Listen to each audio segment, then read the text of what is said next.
ऐसे rotational dynamics के question हर बार JEE में आते हैं और मैं बच्चों को बहुत बार बोलता हूं, फिर भी वो बहुत गलती करते हैं। तो प्लीज ऐसी मिस्टेक्स को बिल्कुल अवॉइड करो और इस कॉन्सेप्ट को प्रॉपर सीख लो एक बार। तो सवाल जैसे बोल रहा है, uniform rod of mass m and length l is suspended by means of two identical inextensible light strings as shown in the figure.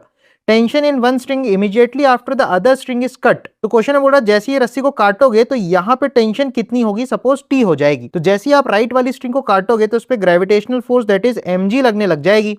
तो अपन बोल सकते हैं इस पॉइंट के अबाउट ये घूमने लग जाएगा और इसके सेंटर ऑफ मास के पास कुछ एक्सेलरेशन सपोज a आ जाएगा। तो सबसे पहले इसमें चलने की दैट इज ट्रांसलेशन की आप इक्वेशन लिखो, दैट इज बड़ी फोर्स माइनस छोटी फोर्स बराबर ma। तो अपन लिख सकते हैं mg minus T equals ma।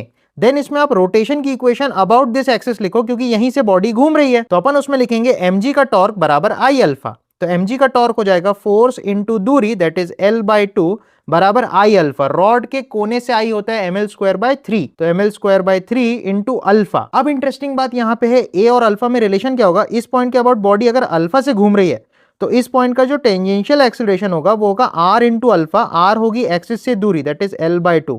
तो at को आप लिख सकते हो l/2 इंटू अल्फा। तो इस हिसाब से आप अल्फा की वैल्यू रिप्लेस कर सकते हो 2at/l और at की वैल्यू तो a ही है, तो अल्फा को अपन 2a/l लिख सकते हैं। तो यहां पे आप थोड़ा सा देखोगे l से l कैंसिल हो जाएगा, m से m भी कैंसिल हो जाएगा और अल्फा को अगर आपने 2a/l पुट कर दिया तो एक l से एक l अगेन कैंसिल हो जाएगा। तो यहां से आप एक्सेलरेशन निकालोगे तो वो आ जाएगा 3g/4 और यहां से अगर आपने इस एक्सेलरेशन की वैल्यू को यहां पुट किया तो यहां से आप t बहुत इजीली कैलकुलेट कर सकोगे।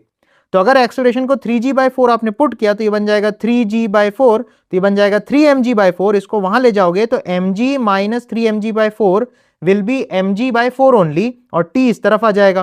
तो टेंशन की वैल्यू सीधा सीधा mg/4 आ जाएगी। तो इस क्वेश्चन का जो करेक्ट आंसर है वो ऑप्शन 2 हो जाने वाला है। तो ऐसे कॉन्सेप्ट्स को प्रॉपर सीखोगे तो बढ़िया से क्वेश्चंस बना सकोगे।